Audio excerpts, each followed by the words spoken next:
Halo sobat, jumpa lagi di channel Sarjana Pengangguran.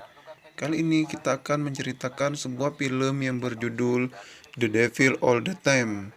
Sebelum dimulai, silakan tekan tombol like, komen, dan subscribe agar kalian selalu mendapatkan video terbaru dari channel ini. Oke, langsung saja simak alur ceritanya.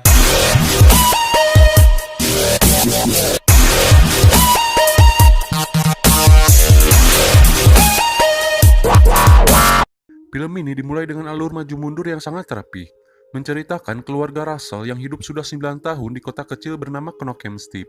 Keluarga itu adalah Willard Russell, Charlotte Russell, dan Arpin Yugne Russell. Dikarenakan keluarga ini sangat patuh kepada Tuhan, bertahun-tahun yang lalu Willard memasang salib tua di atas pohon tumbang di hutan di belakang rumahnya. Dia datang setiap pagi dan malam untuk berbicara dengan Tuhan.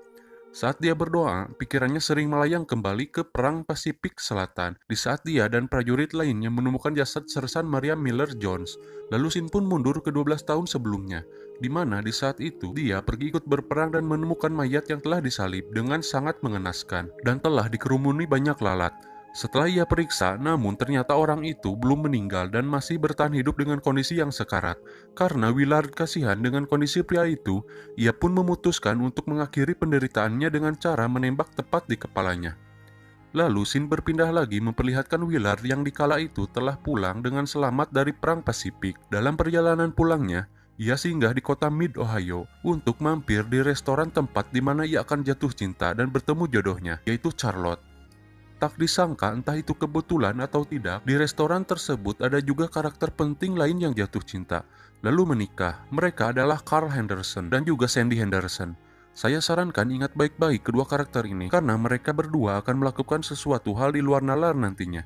Lanjut, kini Willard pulang dijemput oleh Erskine pamannya. Dalam perjalanan pulang, di dalam mobil, Willard memberikan sebuah hadiah berupa pistol buatan Jerman yang ia dapatkan saat ikut berperang melawan Jerman. Saat pulang, ia disambut dengan penuh kehangatan oleh seorang ibu yang sangat menyayangi anaknya. Ia adalah Emma Russell, seorang yang sangat patuh dan taat kepada Tuhannya. Dan tanpa sepengetahuan Willard, ibunya telah berjanji pada Tuhan jika Willard selamat dari peperangan, ia akan dijodohkan dengan gadis bernama Helen Hatton. Namun Helen bertemu dengan pria yang akan dinikahinya sore itu. Nama pria itu adalah Roy Laperty, seorang pria yang begitu taat sekaligus sangat fanatik dengan kepercayaannya. Dia benar-benar religius dan setia pada Tuhannya. Di saat Emma memikirkan hal buruk apa yang akan terjadi jika mengingkari janjinya pada Tuhan, Willard malah memikirkan hal lain dan segera menemui Charlotte. Singkat cerita, mereka pun kini telah menikah, mempunyai anak yang dinamai Arpin Russell, dan menyewa sebuah rumah di kota kecil Knockemstead. Dan saat itulah Willard merasakan kehadiran Tuhan di belakang rumahnya dan memutuskan untuk memasang sebuah salib di sana. Di tempat lain, di rumah ibunya Willard, wanita yang tidak jadi dijodohkan pada Willard, Helen Hatton menitipkan anak hasil pernikahannya dengan Roy Laperty. Anak itu bernama Lenora. Namun hari itu adalah hari terakhir Lenora bersama ibunya, dan 7 tahun kemudian mayat Helen ditemukan terkubur di hutan. Pada tahun 1957, kini Arpin Yugne Russell berusia 9 tahun. 3 hari sebelumnya, saat pulang sekolah, ia pulang dengan keadaan lebam di wajah. Saat itu, Willard lalu mengajak Arpin untuk berdoa di belakang rumah. Namun, 2 orang pemburu di saat itu mengganggu mereka. Kini Willard, Arpin, dan anjing kesayangan Mirik Arpin pergi ke tempat 2 orang pemburu yang telah mengganggu mereka. Lalu, tanpa basa-basi, Willard menghajar kedua pemburu itu tanpa ampun. Di sini Willard mengajarkan pada Arpin untuk membalas orang-orang pengganggu dan pilihlah waktu yang tepat untuk melakukannya. Karena banyak bajingan jahat di luar sana dan kini Arpin mengingat hari itu sebagai hari terbaiknya bersama ayahnya. Mereka pun pulang, namun saat itu Arpin menemukan ibunya yang telah tergeletak di lantai rumah. Saat diperiksakan, ternyata Charlotte mengidap kanker ganas. Di sini Willard dengan terus-menerus mengajak Arpin berdoa pada Tuhan untuk mengangkat penyakit ibunya. Pagi, siang, malam, Willard terus meminta pertolongan pada Tuhannya. Sampai suatu hari terpikir olehnya, mungkin butuh hal lebih dari sekedar doa dan ketulusan. Ia pikir Tuhan cenderung meminta manusia berkorban untuk membuktikan iman mereka. Dan di sini Willard mengorbankan anjing kesayangannya Arpin, lalu ia menyalibnya sebagai bentuk pengorbanan atau penukaran kesembuhan istrinya. Namun hal itu sia-sia, terlihat kini ibunya telah meninggal dan dimakamkan. Dan hari itu menjadi hari terburuk bagi Arpin. Di malam harinya, ia menemukan ayahnya tergeletak dengan sayatan di pergelangan tangannya. Blow me a kiss Lalu Sheriff Lee tiba untuk memeriksa hal apa yang terjadi, dan Arpin yang telah melapor dengan dibantu Paman Hank, lalu mengantarkan Sheriff ke lokasi mengerikan itu.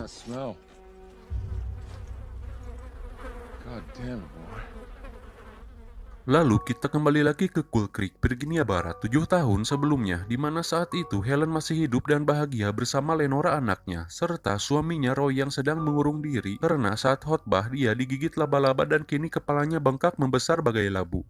Karena Roy seorang yang religius sekaligus sangat fanatik dengan keyakinannya, saat kepalanya bengkak dia yakin bahwa Tuhan sedang mengujinya. Ia mengurung diri selama 2 minggu di dalam lemari gelap menunggu jawaban dari Tuhan. Hingga kini terlihat scene yang memperlihatkan Helen menitipkan Lenora anaknya kepada Emma. Setelah itu Helen pergi bersama Roy ke sebuah hutan, dan Roy di sini langsung menusuk leher Helen dengan sebuah obeng. Helen pun menghembuskan napas terakhirnya dengan mengatakan nama Lenora. Dan Roy melakukan itu semua karena dirinya merasa telah diberi rahmat oleh Tuhan dan sangat yakin bisa membangkitkan orang yang telah meninggal. Ia terus memanggil-manggil Tuhan dan berusaha membangkitkan istrinya.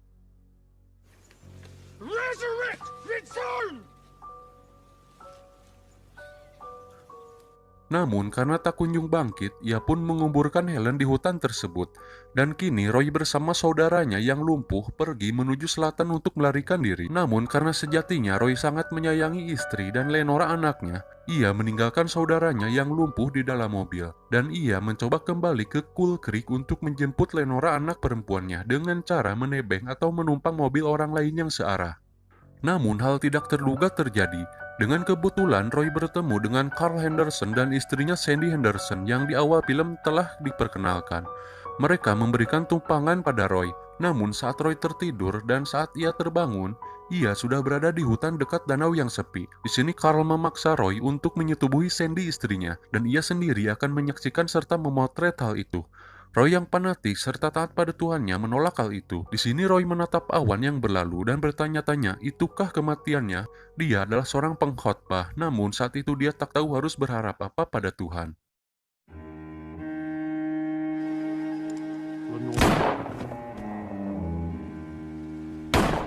Setelah menembak Roy, Carl tetap saja memotret istrinya yang telanjang di samping mayat Roy.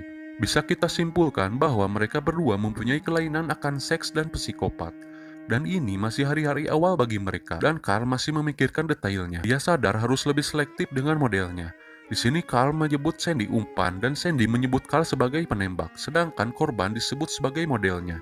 Selanjutnya, kita kembali lagi ke Cool Creek, Virginia Barat, maju 7 tahun lagi ke tahun 1957, di mana terlihat Arpin sedang diantar oleh seseorang menuju rumah Emma Russell, neneknya sendiri. Terlihat juga Lenora, bayi yang dititipkan pada Emma, kini telah tumbuh menjadi gadis yang cantik dan kini menjadi adik tiri dari Arpin. Ia disambut dengan sangat baik oleh Emma, seperti saat dulu ayahnya yang juga disambut baik setelah pulang dari berperang. Benar-benar ibu sekaligus nenek yang sangat baik hati. Di sana juga ada pamannya Erskine yang setia menemani hari tua Emma serta kini akan mengurus mereka semua.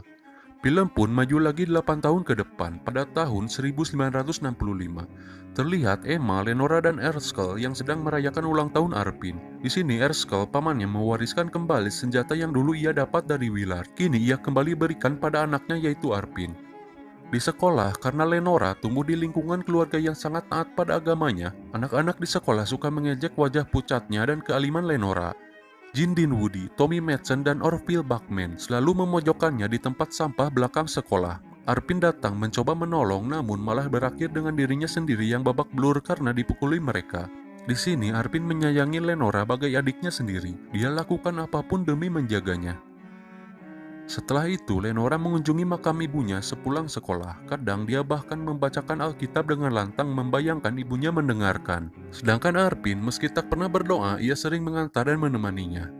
Di hari itu, pendeta gereja memanggil mereka berdua dan mengatakan dirinya akan pergi lama. Dan sementara itu, anak dari adiknya dari Tennessee akan datang untuk menggantikannya. Dan pendeta ingin memberitahukan hal itu pada neneknya, serta membawakan hidangan untuk pengkhotbah berikutnya. Lalu Arpin dan Emma pergi ke toko swalayan untuk membeli hati ayam yang akan ia masak serta hidangkan ke pengkhotbah berikutnya. Emma Russell adalah salah satu koki terbaik di wilayahnya. Saat orang memuji makanannya, dia selalu bilang tak bisa menggoreng telur sebelum dirinya menemukan Tuhan. Dia berpikir bahwa Tuhan yang telah membimbing tangannya dan membuat semuanya lezat. Sampai tibalah pendeta baru datang dan semua warga menyambutnya dengan memberi makanan, termasuk Emma. Saat pendeta baru yang bernama Preston Theagrad merasakan air dari hati ayam di mulutnya, dia mendapatkan inspirasi khotbah. Dalam khotbahnya, ia bilang, "Kita orang rendah berkumpul di sini, namun jiwa yang malang dalam hati ayam di piring jelek itu, dan sebagai pendeta baru di gereja ini, ia akan mengorbankan diri untuk memakan hati ayam itu sendirian." Emma yang seumur hidupnya tak pernah dipermalukan menangis mendengar hal itu, dan Arpin menganggap bahwa pendeta itu hanya ingin hati ayam enak buatan Emma untuk dirinya sendiri saja. Hari pun berlalu. Keesokan harinya seperti biasa, Lenora selalu diganggu anak-anak di sekolahnya. Arpin mengantarkannya untuk berdoa di makam ibunya. Namun hari itu ia ada urusan lain, sehingga Lenora berdoa tanpa ditemani oleh Arpin. Saat itu di sana hujan deras dan Lenora berteduh di gereja. Ia disambut oleh pendeta Preston. Saat itu Lenora langsung diajak berkendara lalu berdoa di tempat sepi. Setelah sampai di hutan, Lenora yang begitu sangat taat pada Tuhan seperti ibu dan ayahnya dulu, ia begitu sangat mempercayai semua hal yang dikatakan pendeta. Lenora melepaskan bajunya karena pendeta bilang dengan menunjukkan hal itu Tuhan akan melihat dan keimanannya akan semakin meningkat saat melepaskan baju secara bersamaan. Sementara itu di tempat lain, Arpin seperti ayahnya dulu, Arpin selalu berhati-hati memilih waktu. Dia tahu peluangnya lebih besar jika tidak mengalahkan semua bajingan itu sekaligus. Ia pun datang menghampiri satu persatu anak yang telah mengganggu Lenora dan memukulinya tanpa belas kasih.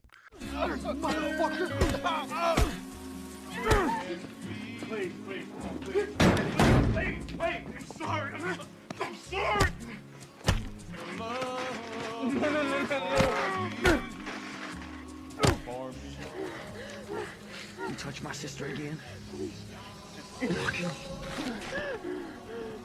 Saat Arpin selesai dengan urusannya, Lenora bilang padanya bahwa dia bisa datang sendiri mulai dari sekarang untuk mendoakan ibunya.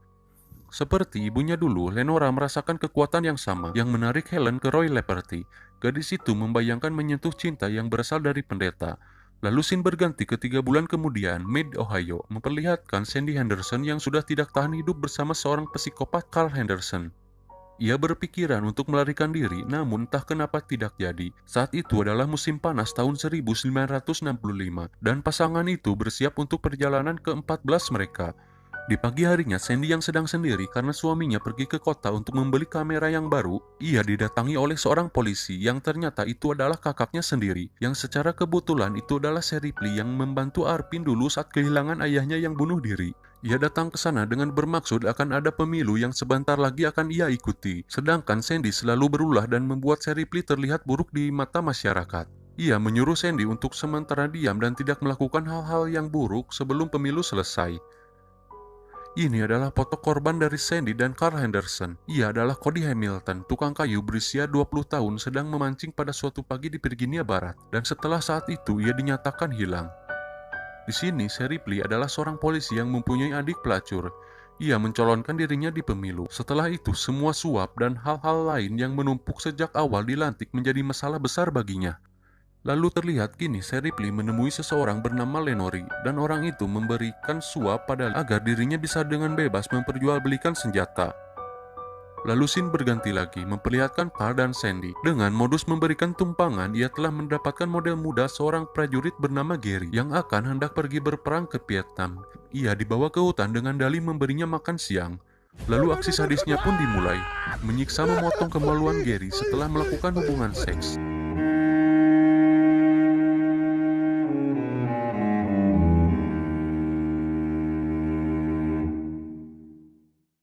Saat selesai dengan kekejiannya, terlihat Carl begitu sangat gembira, namun tidak dengan Sandy karena ia sudah muak dengan semua itu. Dan yang Sandy tak pahami adalah menurut cara berpikir Carl. Menurutnya, ini adalah satu-satunya agama yang hanya dihadapkan dengan kematian dia bisa merasakan kehadiran sesuatu seperti Tuhan. Lalu saat memutuskan untuk menginap di motel, Sandy yang sudah muak dengan suaminya melaporkan kejadian di hari itu ditelepon langsung ke pusat militer bahwa Gary telah dicincang dimasukkan ke dalam koper di sisi sungai Macomb, Virginia Barat. Kita kembali lagi kepada keluarga Russell. Lenora yang berhenti meminta Arpin ikut dengannya ke makam Helen, kini ia terlihat sakit dan muntah-muntah. Dia sudah mengetahui bahwa dirinya sedang hamil. Namun saat meminta pertanggungjawaban pada pendeta Preston, Preston mengaku tidak mengingat semua hal yang telah mereka lakukan di mobil, dan dengan kasar mengusir Lenora. Di saat Arpin dan Emma pergi ke gereja, Lenora yang sendirian di rumah pergi ke sebuah gudang untuk melakukan gantung diri. Tapi saat itu Lenora menyadari suatu hal dan mengurungkan niatnya untuk bunuh diri. Namun naasnya ia terpeleset dari ember yang dijadikan pijakannya, dan ia pun meninggal. Lalu orang yang pertama kali menemukan mayat Lenora adalah Arpin yang begitu sangat menyayangi Lenora. Bahkan begitu mirisnya, di hari Lenora dimakamkan, tak ada sama sekali orang yang mendoakan Lenora karena ia mati dengan cara bunuh diri. Hari pun berlalu. Kini Arpin bekerja mengaspal jalanan. Saat itu Sheriff lokal memanggilnya dan berbicara dengan Arpin mengenai hasil forensik Lenora yang menyatakan bahwa Lenora mati dengan keadaan sedang hamil. Arpin lalu teringat saat pemakamannya Lenora. Pendeta Preston tidak mau berkhotbah untuk Lenora karena Lenora tewas bunuh diri. Di sini Arpin menaruh curiga pada pendeta Preston karena Lenora belakangan sering ke pemakaman ibunya yang dekat dengan gereja tanpa mau lagi ditemani oleh Arpin. Di sini Arpin lalu mulai memata-matai dan mengikuti semua kegiatan yang dilakukan pendeta Preston. Di kala itu Arpin melihat seorang wanita cantik datang ke gereja bertemu dengan pendeta Preston. Lalu ia membawanya pergi ke tempat sepi di sebuah hutan. Hal yang sama seperti yang dirinya lakukan pada Lenora. Di sana ia menyetubuhi gadis itu dan saat selesai ia menghirup celana dalam milik gadis tersebut. Dan saat pulang ia meminta pada istrinya untuk melakukan oral seks. Ia memperlakukan istrinya sendiri bagai seorang pelacur. Setelah itu, di sini Arpin terlihat begitu ingin mengucapkan perpisahan pada paman dan neneknya. Namun ia berpikir sebaiknya mereka tidak tahu apapun jika dirinya menjadi buronan. Pagi harinya Arpin mengisi pistolnya dengan peluru lalu menyimpan surat perpisahan dan meletakkannya di samping neneknya tersebut. Lalu Arpin pun pergi ke gereja dengan berpura-pura bahwa ia akan melakukan pengakuan dosa pada pendeta Preston atas hal buruk yang sudah pernah Arpin lakukan. Saat pendeta Preston menanyakan tentang hal buruk apa yang telah Arpin lakukan, Arpin justru mengatakan semua hal buruk yang sudah dilakukan pendeta Preston itu sendiri. Dimulai dengan ia telah melakukan hubungan badan di hutan dengan gadis muda dan memperlakukan istrinya sendiri layaknya pelacur. Pendeta Preston yang marah karena merasa itu adalah dirinya. Ia beranjak dari kursi, namun Arpin telah menodongnya dengan pistol. Dan Arpin ingin Preston mengakui semua perbuatannya. Namun di sini tetap saja Preston tak ingin mengakui semua perbuatannya, karena hal itu akan merusak nama baiknya sebagai seorang pendeta. Karena Arpin sudah semakin marah dan kecewa, tak ada pilihan lain selain membunuh pendeta Preston. Ia menembakkan senjata warisan dari ayahnya tersebut berulang kali sampai Preston mati seketika.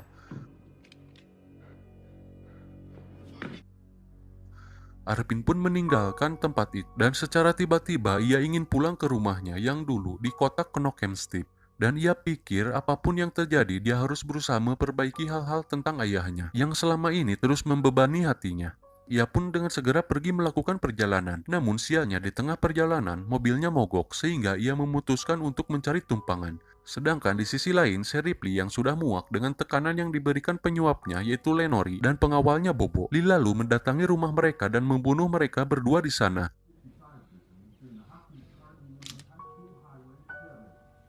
Kembali lagi pada Arpin, dengan secara kebetulan saat Arpin mencari tumpangan, pasangan psikopat lewat dan menawari Arpin tumpangan. Mereka pun pergi. Seperti biasa, pasangan psikopat itu melakukan dalihnya untuk menepi sebentar, lalu kencing dan melihat pemandangan indah di pinggir sungai.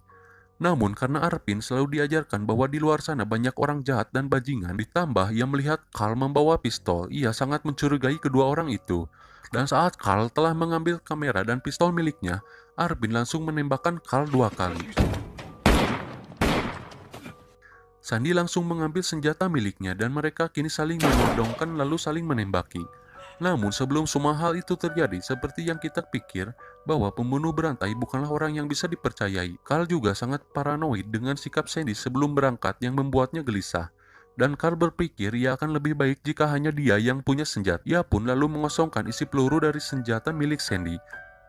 Lalu Arpin pun mengambil uang mereka dan segera pergi dari sana, meninggalkan kedua pembunuh berantai tersebut. Berita atas kematian Sandy kini sudah terdengar sampai ke Sheriff Lee. Lee lalu pergi ke TKP pembunuhan dan sangat menyayangkan atas kematian adiknya sendiri. Mau bagaimanapun juga, Sandy adalah adiknya. Dan ia sepanjang hidupnya telah menyalahkan Carl, suami Sandy, karena telah membuat hidup Sandy hancur berantakan sehingga menjadi pelacur. Namun tetap saja Lee hanya memikirkan dirinya sendiri. Ia pun teringat dengan foto yang ia temukan di rumah Sandy. Ia lalu bergegas mencari barang bukti lain di rumah Sandy dan ia menemukan semua foto yang membuktikan jikalau adiknya Sandy dan suaminya Carl adalah seorang pembunuh berantai. Lalu ia pun membakar barang bukti tersebut, karena jika tidak menghilangkan semua bukti itu, pencalonan dirinya di pemilu pasti akan gagal karena imbas dari kelakuan adiknya sendiri. Lalu Arpin saat sampai di kota Knockemstipe, ia bertemu dengan Paman Hank yang telah menolongnya dulu. Tak lupa ia berterima kasih atas pertolongannya di masa lalu pada Hank dan Sheriff Lee. Di sini Paman Hank memberitahu Arpin bahwa adik dari Sheriff itu telah meninggal dunia. Dia ditemukan dekat sungai bersama suaminya. Lalu Arpin tersadar bahwa itu ulahnya. Dengan bergegas Arpin pun pergi menuju rumahnya. Di sisi lain, Sheriff Lee telah melakukan investigasi dan ia menemukan bahwa pembunuh adiknya adalah Arpin, seorang anak yang dulu pernah ia tolong saat ayahnya meninggal. Di sini Arpin pergi ke bekas salib yang dulu ayahnya buat. Di sini ia mencoba menguburkan tulang belulang dari Jack, anjing yang dulu ayahnya bunuh sekaligus anjing yang begitu sangat ia sayangi. Tak lama Arpin mendengar suara langkah yang mendekat, yang ternyata itu adalah Sheriff Lee yang kini memburu Arpin. Lee hendak membunuh Arpin karena telah membunuh adiknya. Di sini Arpin pun mengakui ia telah membunuh pendeta Preston karena itu harus dan ia adalah pendeta yang buruk. Ia juga membunuh Sandy dan Carl karena hal itu terpaksa dan mereka adalah orang yang jahat dan Arpin mempunyai buktinya. Lee yang tidak mau mendengar Arpin lalu menembak Arpin, namun Arpin juga menembak Lee. Di sini Arpin menembak tepat pada badan Lee, sedangkan Lee meleset dan ia pun seketika tewas. Arpin lalu menguburkan pistolnya bersama tulang belulang anjingnya, dan ia pun kini melanjutkan perjalanannya, berharap ada seseorang yang memberinya tumpangan lagi. Sampai akhirnya ada seorang pria hippie yang memberinya tumpangan. Di dalam mobil, Arpin nampak sangat kelelahan, namun setelah kejadian yang ia alami, Arpin tak mau tertidur di samping orang asing lagi.